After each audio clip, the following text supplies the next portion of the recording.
날씨도 추운데 무슨 행사 있다고 해서 이렇게 오시느라고 고생 많으셨겠습니다. 절에 무슨 일이 많아가지고 늘 모임이 있습니다.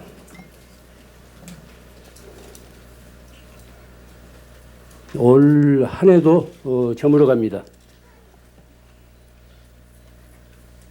저도 오늘 나오면서 지난 한 해를 내가 어떻게 살았느냐 스스로 제 삶의 자취를 되돌아봤습니다. 과연 잘 산 한 해였는지 잘 못 산 한 해였는지 되돌아봤습니다.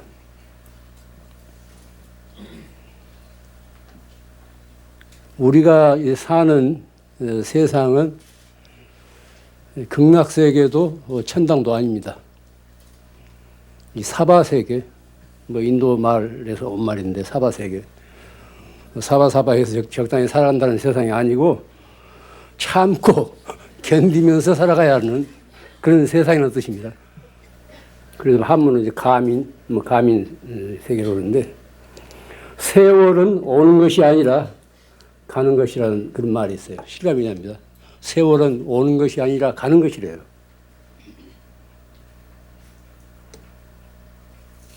그러나 이런 말에 팔리지 마세요.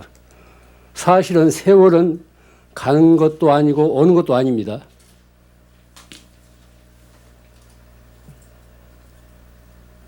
그 속에, 세월 속에 있는 사람이, 어떤 사물이, 현상이 가고 오고 그렇습니다. 철학자들 표현을 얘기하면은 시간 자체는 존재예요. 그저 있는 겁니다. 이것이 흘러가는 것이 아닙니다. 그 시간 속에 사는 우리들 자신이 오고 가고 변해가는 겁니다.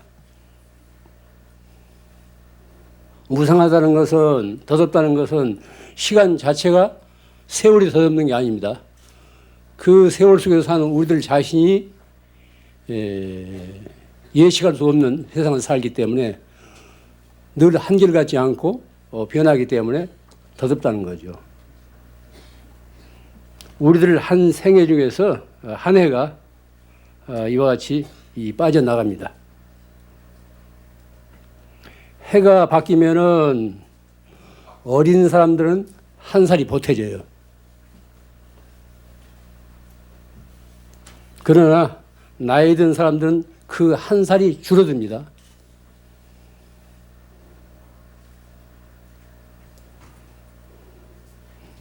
그렇기 때문에 가치를 부여할 수 없는 시시한 일에 시간을 낭비한다면 우리 인생이 너무 아깝습니다.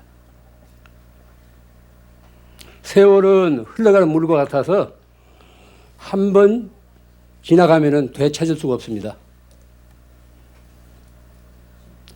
순간순간을 후회 없이 우리가 잘 살아야 하는 까닭이 바로 여기에 있습니다. 어떤 선방에 가면은 그런 표지가 있습니다. 생사사대 무상신속. 생사사대 무상신속. 우리가 지금 살고 있는 이게 바로 생사예요. 나고 죽는 일 한순간도 제정신 차리지 않고 오락가락하고 흔들리고 종잡을 수 없고 이게 바로 생사입니다. 이와 같은 생사가 너무나 크다는 거예요. 우리 삶에서. 그 생사 속에서 무엇이 받쳐주고 있는 건 무상이 신속하다는 겁니다. 한순간도 영원한 것이 없다는 거예요. 늘 변한다는 거예요. 그런 상황 속에서 살기 때문에 우리가 한 생각 잘못 먹으면은 엉뚱한 길로 비뚤어 나가고 또 한 생각 바로 정신을 차리면은 바른 길에 들어설 수 있습니다. 순간순간을 후회 없이 잘 살아야 돼요. 아무렇게나 살아서는 안 됩니다. 왜냐하면 한 번 지나가버린 세월은 다시 되찾을 수 없기 때문에 그렇습니다. 얼마 전에 제가 이제 들은 그 이야기입니다.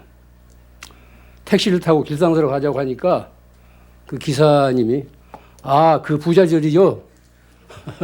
그러더라네. 아, 그 부자절이요. 부자절이라는 이 말이 제게는 한동안 화두가 되었습니다.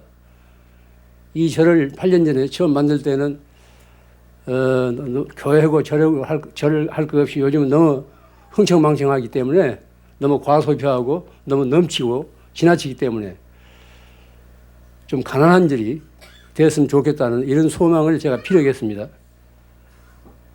그런데 이제 밖에서 보기에 물론 일부겠지만은 이 부자절이라는 말이 들리는 걸 보고 상당히 저는 착잡했습니다. 8년 전에 이 요정이든 대원각을 이제 절로 만들 때 신문 방송에서 얼마나 또 시끄럽게 떠들었습니까? 시가 몇 억 원짜리, 몇십억짜리 땅이 몇천 평이고 이래가지고 그때 이 어떤 신문에서 이제 몇 억이라는 이런 숫자가 나와가지고 이제 부자 절로서 그렇게 인상이 됐던가 봐요. 한동안 여기저기서 저한테 편지가 많이 왔어요. 그 내용이 뭐냐면 도와달라는 거예요.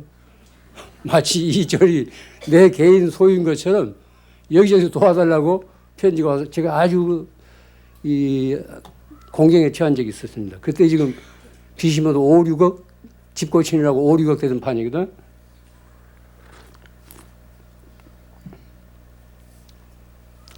부자란 도대체 무슨 뜻인가? 우리가 흔히 이제 다 부자 되고 싶어 하잖아요. 국어사전에 보면은 살림이 넉넉한 사람, 부자를 이제 정의하기를 살림이 넉넉한 사람, 재산이 많은 사람 이렇게 아주 간단 명료하게 나와요. 사전이라는 게 다 그런 건데 물론 우리가 이제 농사 짓고 살던 농경사에서 이루어진 그런 속담입니다. 이 부자라는 항목의 속담집을 보면은 이런 게 나옵니다. 부자가 더 무섭다. 부자가 더 무섭다 이런 말 하거든. 흔히 요즘도 하고 있잖아요. 부자가 다 그런 건 아니면 일부 부자가 너무 더 인색하다는 거예요. 가난한 사람들보다도 많이 가지고 있으면서도 인색하다는 거예요. 부자는 망해도 3년 먹을 것이 있다. 부자는 망해도 3년 먹을 것이 있다. 그만치 축적된 것이 있기 때문에 요즘 말로 하자면 기업은 망해도 기업주는 멀쩡하다. 그런 소리예요. 또 이제 부자에게도 한이 있다. 부자라고 해서 아무 걱정 의심이 없는 거 아니지 않습니까? 그 나름에 그렇게 부자가 되기까지 모두 한들이 많이 맺혔겠죠. 어떤 의미에서는 가난을 면하기 위해서 그냥 전심전력을 기울여서 이것저것 가리지 않고 그렇게 이제 긁어 모아가지고 부자가 될 수도 있었죠. 또 이런 속담도 있습니다. 부자가 하나면 새 동네가 망한다. 나 이 속담 보고 깜짝 놀랐어요. 부자가 하나면 동네 셋이 망한다는 거예요. 물론 이것은 이제 농경사에서 이루어진 속담입니다. 그러니까 여기서 옛날에 무슨 다른 것도 이제 대지주들 있지 않습니까? 지주들. 지주도 이제 이 아주 우리 그런 조선조 말기 또 일제시대도 그런 나쁜 지주들이 있어가지고 얼마나 많이 수탈을 했습니까? 소작인들을. 콩소리도 나오지만은 부자가 하나면 새 동네가 망한다. 그러면 그 인근에서 다 이제 수탈을 당했다는 거예요.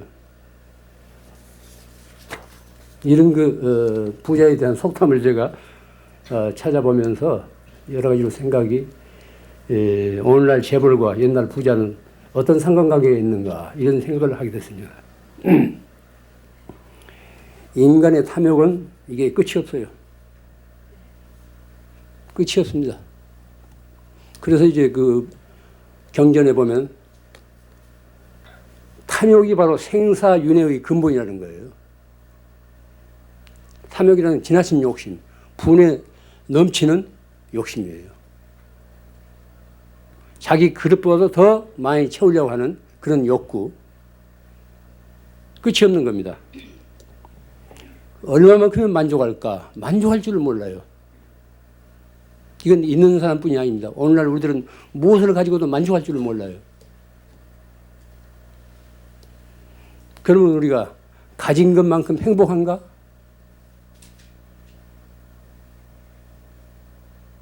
행복은 물론 상관관계가 있겠지만 꼭 가진 것에 의해서만 행복이 추구되는 건 아닙니다. 행복은 결코 밖에서 오는 거 아닙니다. 내 마음에서 향기처럼 우러나는 거죠. 똑같은 여건 속에서 살면서도 어떤 사람은 행복하게 행복을 누리면서 살고 어떤 사람은 불만 속에서 사는 사람들이 얼마나 많습니까? 우리는 가진 것만큼 행복할 수가 없습니다.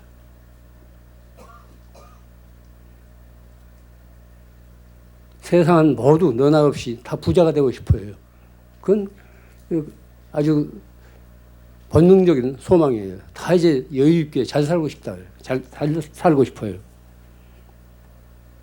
부자가 되기 위해서는 뭐 수단 방법을 가리지 않고 그렇게 이제 뭐 그 길을 쓴 사람도 있지 않습니까? 또 요즘 그 세계화라는 게 뭡니까? 뭐 미국이라든가 이런 강대국에서 자기들이 온 그 세계를 시장화시키겠다는 이런 뜻에서 더 이제 부자가 되고 싶다는 거예요. 그래서 이루어진 새로운 그 경제적인 침략이죠. 일종의 침략 전략이에요. 우리 사회에서도 있었고 뭐 세상에도 다 널리 알려진 일인데 졸부들이 졸부. 정당한 노력에 의해서 자기가 재화를 모으지 않고 갑작스럽게 어떤 투기를 한다든가 갑작스럽게 이제 이 부자가 된 사람들 있지 않습니까? 갑작스런 부는 사람을 불행하게 만듭니다.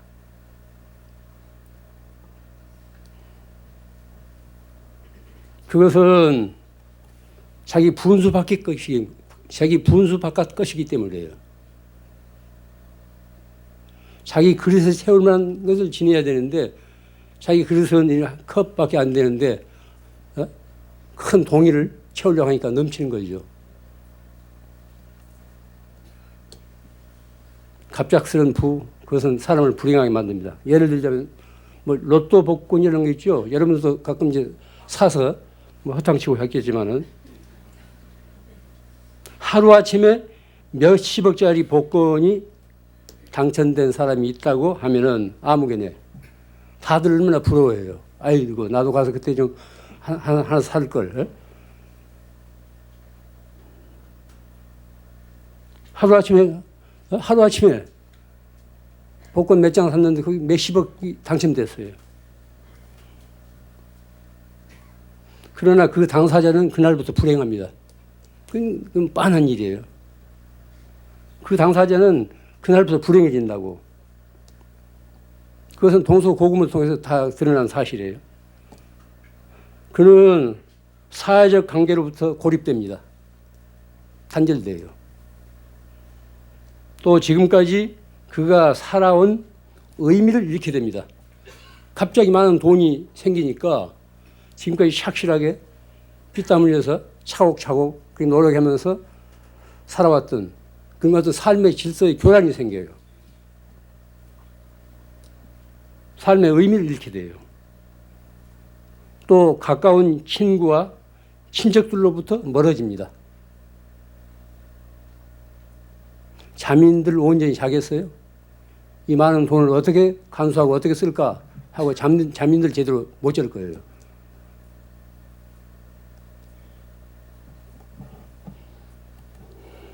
세상에 곳곳은 없습니다. 횡재를 만나면 반드시 횡액을 당하게 돼요. 이 인과관계예요. 횡재. 일종의 그 복권 당첨도 횡재예요. 불로소득이니까. 횡재를 만나면 횡액을 당하기, 애군을 또 불러들이는 게 쉽단 말이에요. 물질이라는 그런 겁니다. 돈이라는 것은 혼자만 오는 게 아니에요. 꼭 거기에는 이제 어두운 그림자가 같이 따라와요.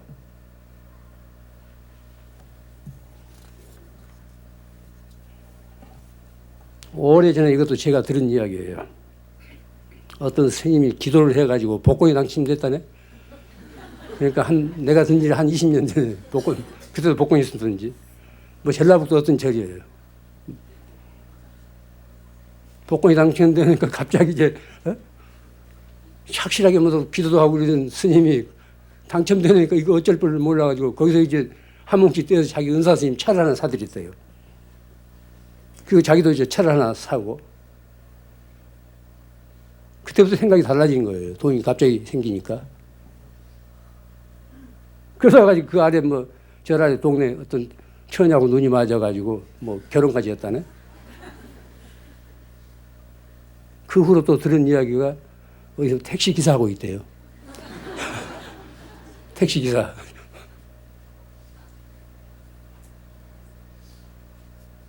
난데없는 돈이 생기면은 반드시 사람이 불행해져요. 가난은 결코 미덕이 아닙니다.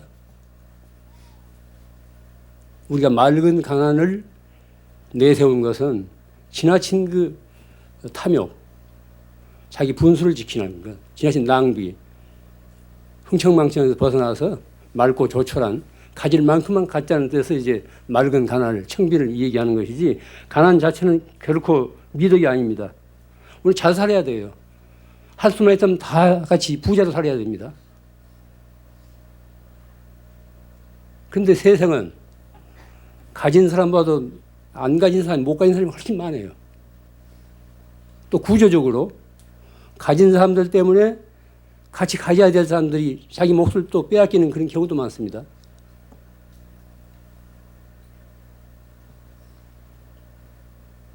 어떤 것이 진정한 그런 부자인가? 가진 것이 많건 적건 덕을 닦으면서 사는 사람입니다. 덕이 란 뭡니까? 이웃에 대한 배려예요. 이웃과 나누어 가지는 겁니다. 우리에게 주어진 재화는 원천적으로 내 것이 아닙니다. 내가 이 세상에 나올 때 가지고 나온 것이 가지고 나오지 않았습니다. 또 삶을 살다 하지 갈 때 내가 가지고 갈 수도 없습니다. 단지 어떤 인연에 의해서 내게 어떤 우주의 그런 그 재화, 선물이 내게 지금 잠시 맡겨지는 거예요.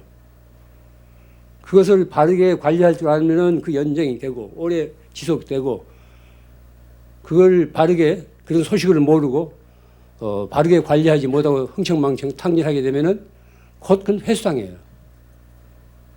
검찰이라든가 경찰이 뭐합니까? 그걸 회수하기 위해서 지금 기다리고 있잖아요. 그럼 구조적으로 그렇게 돼 있어요. 그러니까 우리에게 무슨 물질이 생겼다고 할 때 이걸 조심스럽게 생각해야 됩니다. 이건 내 것이 아니라니까요. 단지 내게 맡겨진 거라고. 설사 내 어떤 정당한 소득이라 하더라도 이건 내게 맡겨진 거예요. 본래 내 것이 아니기 때문에. 이것을 바르게 쓰면은 덕을 닦게 되는 거고, 이것을 잘못 쓰게 되면은 복을 감하게 돼요. 가진 것이 많건 적건 덕을 닦으면서 사는 사람이 되어야 됩니다. 어려운 이익과 나누어 가질 수 있는 사람이 잘 사는 사람이고 또한 부자입니다. 모든 것은 한때예요. 무상하다는 말은 그 소리입니다. 모든 건 한때예요. 늘 지속되는 것은 없습니다. 부자라고 해서 늘 부자라는 법은 없습니다. 지금 가난하다고 해서 계속 가난한 법은 없어요. 무상하다는 것, 변한다는 것은 어떤 가능성을 지니고 있는 거예요. 자기가 그만큼 의지적인 노력, 창조적인 노력을 통해서 축적할 수도 있고 또 그냥 흥청망청 있던 것도 다 이제 하루아침에 날려버릴 수도 있고 그렇습니다. 영원한 것은 없습니다. 모두가 한때예요.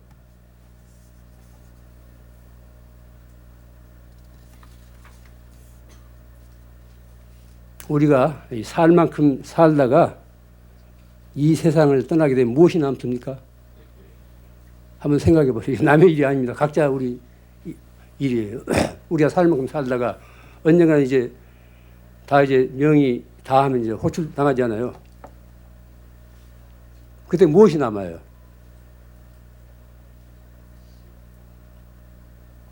집이 남습니까? 무슨 자식이 남습니까? 누가 남는 게 아무것도 없다니까요. 그건 내 것이 아니에요. 나와 상관이 없어요.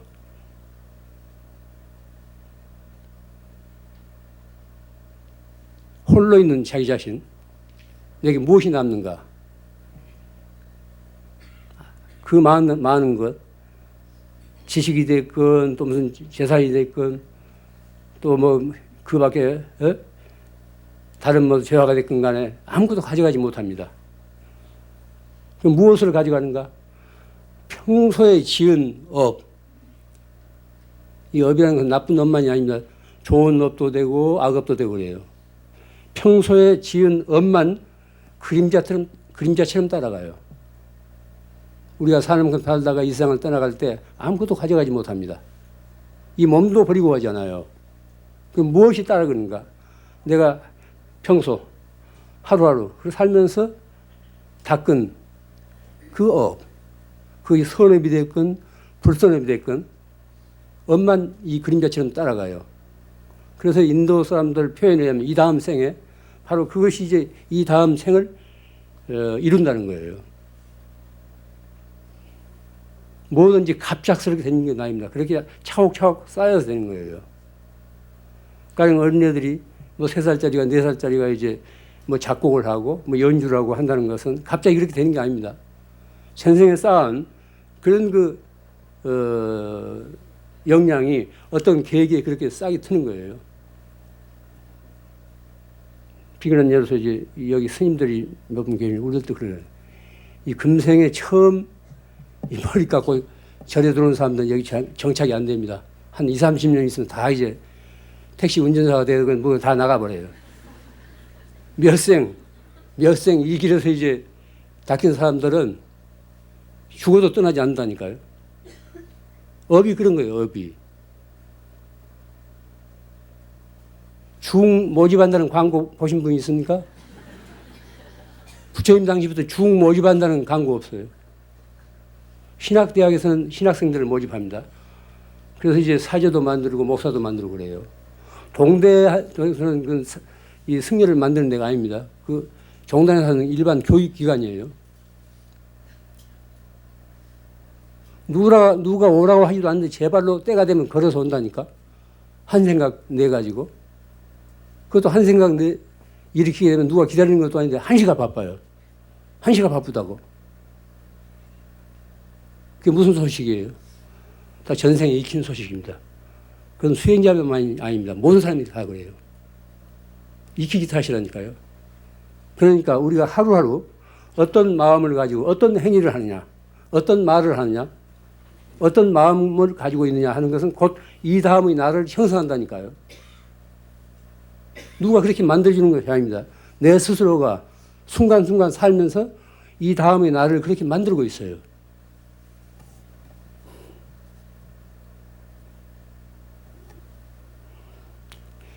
길상사를 일부에서 이제 부자지라고 한다니 과연 부자절 소리를 들을만 하는가 반성해야 됩니다. 여기 사는 스님들과 또 이제 여기 다니는 신도들이 함께 반성해야 돼요. 과연 길상사가 부자절이라고 부를 만한 그런 절인가? 어려운 이웃들을 보살피고 기쁨과 슬픔을 함께 나누어 가질 때, 그리고 청정한 수행과 올바른 교화로서 만인이 믿고 의지하고 따르는 그런 도량이 될 때, 그때 비로소 길상스러운, 이름 그대로 길상스러운 부자들이 될 것입니다. 오늘 이 자리에 오신 모든 분들이 부자가 되기보다는 잘 사는 사람이 되기를 저는 바랍니다. 잘 사십시오. 부자 부럽지 않게 잘 사십시오.